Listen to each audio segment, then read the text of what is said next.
नमस्ते बच्चों, welcome to the first commerce class.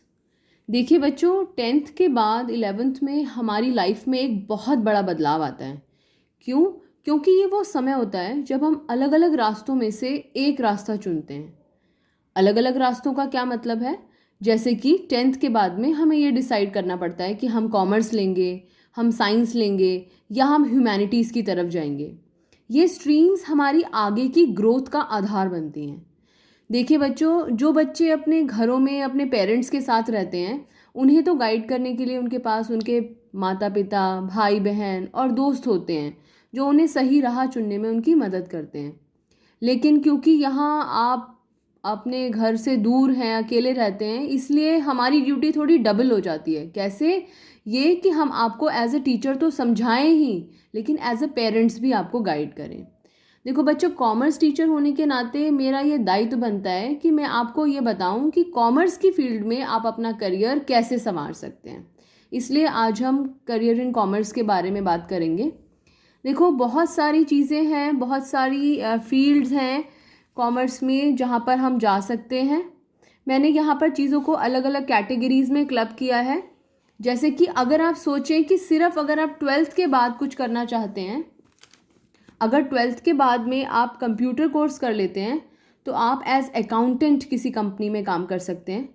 दूसरा, 12th के बाद में अगर आप कंप्यूटर कोर्स कर सकते हैं तो आप एज अ टैक्स कैलकुलेटर किसी कंपनी के पास भी आपको जाने की ज़रूरत नहीं है, आप खुद भी अपने घर पर भी बैठकर ये काम कर सकते हैं। आजकल बहुत सारे लोग हैं, क्योंकि जीएसटी इंट्रोड्यूस हुआ है, गुड्स एंड सर्विस टैक्स, तो बहुत सारे व्यापारियों को बड़ी प्रॉब्लम आती है। इनफैक्ट कई बार लोग अपनी टैक्स फाइलिंग कराने के लिए भी टैक्स कैलकुलेटर्स को संपर्क करते हैं, तो टैक्स कैलकुलेटर्स कुछ चार्ज लेते हैं और वो काम करते हैं।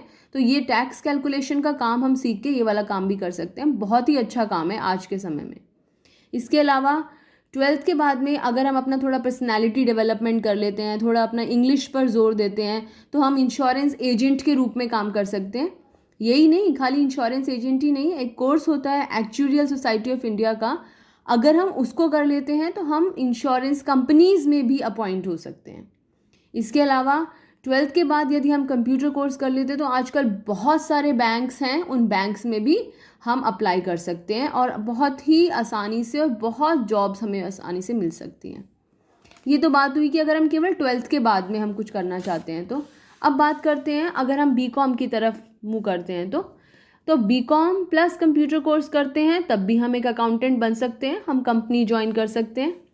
दूसरा, बीकॉम के साथ में यदि हम बीएड कर लेते हैं तो हम 10th ग्रेड तक के टीचर बन सकते हैं, जिसमें कि हम कुछ सब्जेक्ट्स हैं, सेलेक्टेड सब्जेक्ट्स हैं जो हम पढ़ा सकते हैं।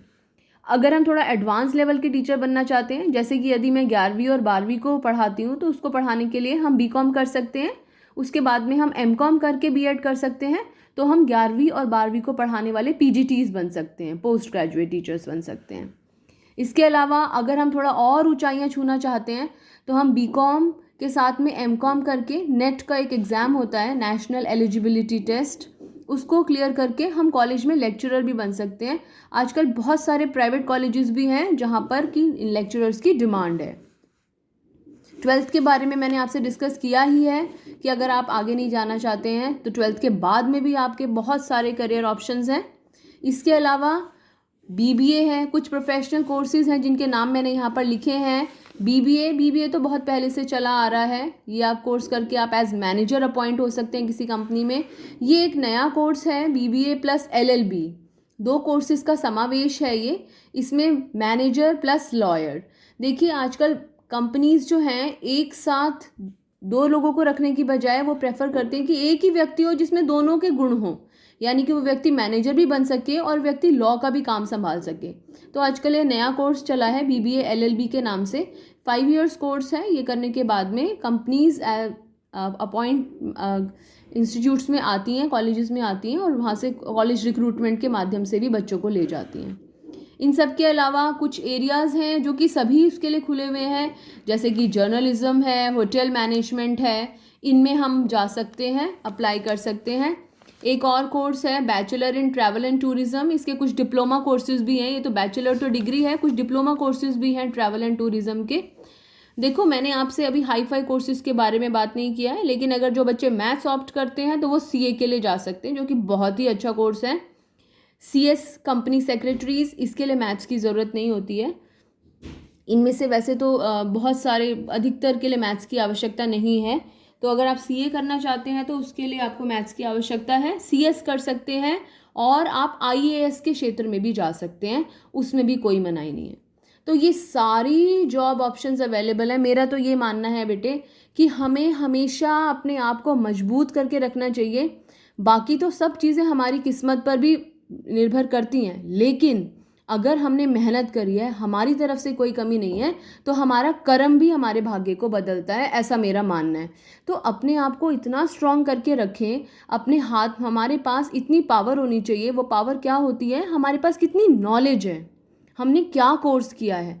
ये कोर्स से, नॉलेज से हम अपने आप को पावरफुल बना सकते हैं, ताकि हम, और वही हमारी अर्निंग कैपेसिटी को डिसाइड करता है, अर्जन क्षमता को, हम कितना कमा सकते हैं।